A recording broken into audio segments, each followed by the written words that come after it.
Budayawan Sujiwo Tejo marah kepada peserta acara Jagong Budaya di halaman Pendopo, Kecamatan Gayam, Bojonegoro, Jawa Timur. Bukan tanpa alasan, budayawan satu ini marah karena ada beberapa peserta yang bicara sendiri saat dirinya menyampaikan materi. Dalam video yang beredar di media sosial, terlihat Sujiwo Tejo menghentikan sebentar acara tersebut. Dirinya dengan tegas lalu memarahi peserta yang bicara sendiri untuk keluar. Ucapan Sujiwo Tejo ini pun membuat tegang para peserta yang ada di tempat tersebut. Yang belakang jangan ngobrol, kalau ngobrol mending keluar. Mending keluar.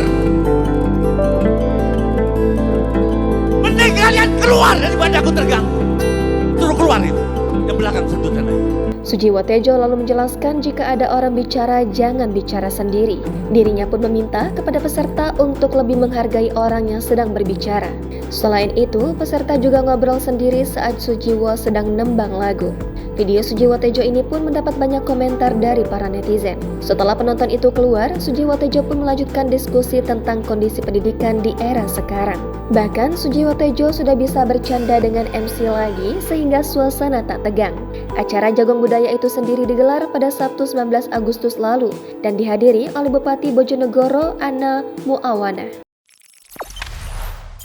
Jangan lupa subscribe, share, komen, dan like ya!